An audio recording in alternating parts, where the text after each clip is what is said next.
يقول رسول الله صلى الله عليه وسلم: نعمتان مغبون فيهما كثير من الناس يوم القيامة.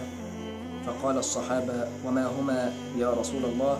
فقال صلى الله عليه وسلم: الصحة والفراغ.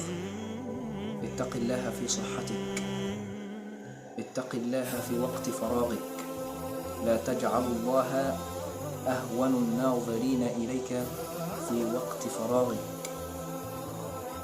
أشغل نفسك والهها في طاعة الله أو في أي شيء يبعدك عن المعصية، واتق الله في صحتك.